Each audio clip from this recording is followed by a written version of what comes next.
मित्रांनो, लाडकी बहीण योजना आणि अफवांचा बाजार हे समीकरण झालंय बघा। रोज काही ना काही बातमी समोर येत आहे, कोणीतरी नवीन व्हिडिओ टाकत आहे। डिसेंबरमध्ये लाडकी बहीण योजनेमध्ये हे होणार, डिसेंबरमध्ये ते बदल होणार, नवीन अट आलेली आहे, बऱ्याच महिला यातून आता बाद होणार आहेत। कधी कोणी म्हणतं 2100 रुपये जमा होण्यास सुरुवात झालेली आहे, बऱ्याच महिलांच्या खात्यांमध्ये 2100 जमा झालेले आहेत। सकाळी 9 वाजता येणार, संध्याकाळी येणार। कोणी म्हणतं 2100 येणारच नाहीत, 1500च येणार आहेत। कोणी म्हणतं हे नवीन कागदपत्र द्यावे लागतील, ते द्यावे लागेल।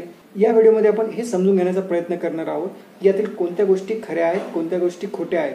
खरंच 2100 जमा होण्यास सुरुवात झालेली आहे का, 1500 मिळतील की 2100 मिळतील, नवीन अट आलेली आहे का, काही बदल झालेले आहेत का, हे सगळं थोडं नीट समजून घेण्याचा प्रयत्न या व्हिडिओमध्ये करणार आहोत।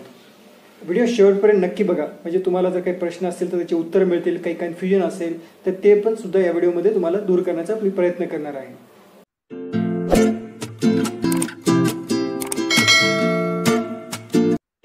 आता सगळ्यात पहिली गोष्ट म्हणजे एक काही अफवा पसरवली जात आहे की 2100 रुपये हे जमा होण्यास सुरुवात झालेली आहे। तर 2100 रुपये जमा होण्यास सुरुवात कशी होईल बघा, कारण अजून नवीन सरकार जे आहे ते बनलेलंच नाहीये। नवीन ना मुख्यमंत्री आहेत, ना मंत्रिमंडळ आहे, ना शपथविधी झालेला आहे, काहीच झालेलं नाहीये। त्याच्यामुळे कुठलंही नवे 2100 रुपये जमा झालेले नाहीत। 2100 रुपये ते जसं सरकारने म्हटलं होतं की 1500चे 2100 केले जातील, पण ते आता लगेच शक्य नाही। एकतर पहिले सरकार बनेल, सरकार बनल्यानंतर त्याचं अधिवेशन असतं किंवा फेब्रुवारीमध्ये जे बजेट असतं, बजेट ठेवल्यानंतर त्याच्यामध्ये त्यांना तरतूद करावी लागेल की 1500चे 2100 करायचे, तर त्याचे ते एक्स्ट्राचे पैसे त्यांना लागतील। मग तिथून पुढेच कदाचित त्याचे चान्सेस आहेत की 2100 मिळतील। लगेच 2100 मिळण्याचे कुठलेही चान्सेस नाहीत। 1500 जे आहेत ते तसेच चालू राहतील सध्या तरी। त्याच्यामुळे 2100 जमा झाले वगैरे सगळ्या अफवा आहेत। मुळात डिसेंबरचा जो 1500चा हप्ता आहे तोच अजून यायचा आहे आणि त्याला सुद्धा वेळ लागणार आहे। जोपर्यंत सरकार बनत नाही तोपर्यंत 1500 सुद्धा लगेच येऊ शकत नाही।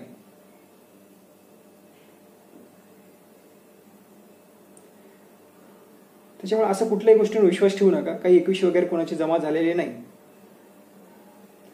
आता दुसरी जी गोष्ट सांगितली जात आहे, असं म्हणत आहेत की लोक की नवीन अट आलेली आहे की जर दुसऱ्या कोणत्या योजनेचा लाभ मिळत असेल, जसं संजय गांधी निराधार योजना असेल, PM किसान योजना असेल, जर त्या महिलांना याचा लाभ मिळत असेल तर मग लाडक्या बहिणीचे 1500 रुपये मिळणार नाहीत। आता मुळात ही काही नवीन अट नाही।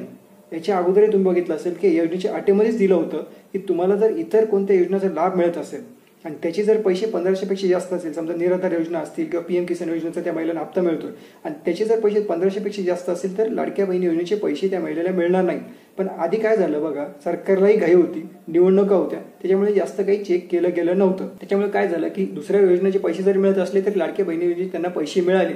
पण आता इथून पुढे प्रॉब्लेम असा आहे की इथून पुढे काही निवडणुका नाहीत, सरकारला कुठली घाई नाही, त्याच्यामुळे नक्कीच हा प्रॉब्लेम येणार आहे। जर दुसऱ्या योजनेचा लाभ मिळत असेल, त्याचे पैसे मिळत असतील तर लाडक्या बहिणी योजनेत तुम्हाला पैसे मिळणार नाहीत। हे पहिले पण होतं, पण हे पहिले नीट बघितलं गेलं नव्हतं, पण आता इथून पुढे असं आहे की ते बघितलं जाईल। त्याच्यामुळेच मग त्या महिलांना लाडकी बहिणी योजनेचे पैसे मिळणार नाहीत। याच्यामध्ये काही चुकीचं नाही, म्हणजे ही पहिलीच अट आहे। आता याच्यामध्ये अजून एक गोष्ट काय सांगितली जात आहे, म्हणजे न्यूजपेपरमध्ये सुद्धा येत आहे की एका घरामधील फक्त 2च महिलांना याचे फायदा मिळतील। हे तर पहिल्यापासूनच आहे, याच्यात नवीन काही नाहीये ना। म्हणजे हे पहिले सुद्धा होतं की एका घरामध्ये, एका कुटुंबामध्ये, म्हणजे समजून घ्या, एका कुटुंबामध्ये 2च महिलांना पैसे मिळतील। एक तर म्हणजे विवाहित असेल आणि दुसऱ्या त्या कुटुंबातली अविवाहित स्त्री, म्हणजे मुलगी असेल किंवा अविवाहित जी असेल त्याची, मग एका कुटुंबामध्ये फक्त 2च जणांना याचा फायदा मिळणार आहे आणि त्याच्यात नवीन काही नाही आहे। तुम्हाला कुटुंबाची व्याख्या समजून घ्यावी लागेल। कुटुंब म्हणजे काय की समजा नवरा बायको असतील आणि त्यांचे अविवाहित मुलगा मुलगी, त्यांना कुटुंब म्हणतात। समजा मुलगा आहे, त्याचं लग्न झालं तर तो कुटुंबात बसत नाही, त्याची बायको असेल ते वेगळं कुटुंब झालं। त्याच्यामुळे एका कुटुंबामध्ये 2 म्हणजे एक विवाहित आणि अविवाहित असे 2च महिलांना पैसे मिळणार आहेत आणि याच्यात नवीन असं काही नाही, हे जुनच आहे। अजून एक नवीन याच्यामध्ये गोष्ट काय अफवा पसरवली जात आहे की तुमच्या घरामध्ये काही वस्तू असतील, म्हणजे समजा तुमच्या घरामध्ये AC असेल, फ्रीज असेल, कार असेल, अशा काही वस्तू असतील तर तुम्हाला त्याचे पैसे मिळणार नाहीत। बघा, असं वस्तूची कुठली अट नाही। वस्तूचा संबंध काय येतो बघा, जर तुमच्या कुटुंबाचं उत्पन्न हे 2.5 लाखांपेक्षा जास्त असेल तर बहुधा चान्सेस काय असतील की 2.5 लाखापेक्षा उत्पन्न जास्त आहे म्हणजे कुटुंबामध्ये AC, फ्रीज, एखादी कार असण्याची शक्यता असतेच। तर हा तो प्रॉब्लेम आहे। तुमच्या कुटुंबाचं उत्पन्न 2.5 लाखांपेक्षा कमी असतील तर AC, फ्रीज, कार असण्याची शक्यता असत नाही ना त्या कुटुंबामध्ये। तर मग त्याच्यामुळे नवीन असं काही नाही आहे, वस्तूची कुठलीच अट नाही। ही अट जी आहे ती उत्पन्नाची आहे। कुटुंबाचं उत्पन्न 2.5 लाखांपेक्षा जास्त असेल तर मग त्यांना पैसे मिळायलाच नाही पाहिजे, म्हणजे ते 1500 रुपये त्यांना मिळाले नाही पाहिजे, अशी अट आहेच। पण आता याच्या आधी जसं मी म्हटलं पहिले की निवडणुका होत्या, घाई होती सरकारला, सरकारने जास्त काही बघितलंच नाही। आता इथून पुढे चान्सेस असे आहेत ना की तुम्ही समजा तुमचं उत्पन्नाचं आहे कुटुंबाचं 2.5 लाखांपेक्षा जास्त, तरी तुम्ही जर अर्ज भरला, पैसे मिळाले तर इथून पुढे मिळतील याची काही गॅरंटी नाही आहे, कारण ते परत चेक केलं जाऊ शकतं। सरकारला आता काही दिवसांनी, काही सरकारला तर काही महिन्यांनी 2100 रुपये तर हे द्यायचीच आहेत ना, काही 1500वर थांबणार नाही, 2100 त्यांना देणंच आहे. 2100 देणं आहे तर हे सगळं बघतील ना ते, की कुटुंबाचे उत्पन्न आहे किती काय सगळं त्यांना नीट बघावं लागेल. त्याच्यामध्ये अजून एक गोष्ट ही बघा की लाडक्या बहीण योजने काही महिलांची फसवणूक सुद्धा केली गेलेली आहे. काय झालं की काही मागच्या याच्यामध्ये म्हणजे सगळ्याच महिलांना सगळे हप्ते मिळाले नव्हते. अशा काही महिला होत्या त्यांना दिवाळीचा बोनस म्हणा, दिवाळीचा बोनस म्हणजे दिवाळीचे जे 3000 रुपये येणार होते ते मिळाले नव्हते किंवा अजूनही काही हप्ते मिळाले नव्हते. त्याचाच गैरफायदा काही लोक घेत आहेत की ते समजा त्यांना काय कॉल करत आहेत तर सरकारी कर्मचारी म्हणून त्यांना कॉल करत आहेत, त्यांना जर विचारपूस करतात त्यांची की तुम्हाला पूर्ण पैसे मिळाले का, काही अडचण आहे का. ज्या महिलांना अडचण आहे त्या महिलांच्यामध्ये फसवले जात आहेत. ते त्यांच्याकडून पूर्ण माहिती काढून घेतात, बँकेचे डिटेल्स वगैरे काढून घेतात, फोनपे वगैरे त्यांच्याकडे तर त्यांना जर समजत असेल तर त्याची ती माहिती काढून घेतात आणि अशा पद्धतीने त्यांची ती पैशाची फसवणूक सुद्धा केली जात आहे. बघा, तुम्ही जर YouTube उघडलं तर तुम्हाला इतक्या नको त्या गोष्टी तुम्हाला माहिती होणार आहेत, अफवा तुम्हाला कळणार आहेत. पण कुठल्याही अफवांवर विश्वास ठेवू नका. सरकारचा जेव्हा निर्णय असतात ते सरकारचे निर्णय हे चांगल्या पद्धतीने बातम्यांमध्ये येत असतात, तुम्हाला ते व्यवस्थित म्हणजे तुम्हाला माहिती होतील. कुठल्याही चुकीच्या माहितीवर चुकीच्या व्हिडिओवर विश्वास ठेवू नका, स्वतःची फसवणूक करू नका, अफवांवर विश्वास ठेवू नका. एकतर पहिले सरकार तर बनलं पाहिजे ना, सरकार बनल्यानंतरच काही बदल असतील तर ते बदल होतील, जे पैसे यायचे ते पैसे येतील.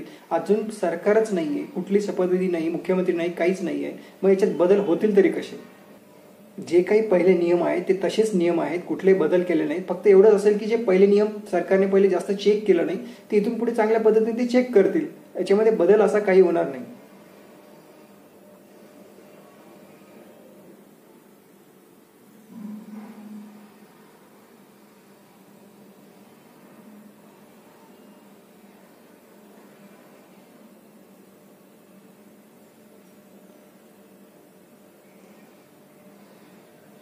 चॅनलला नवीन असाल तर सबस्क्राईब करून घ्या आणि नोटिफिकेशनची घंटी प्रेस करून ऑल नोटिफिकेशन चालू करा, म्हणजे असे अपडेट्स तुम्हाला भेटत राहतात.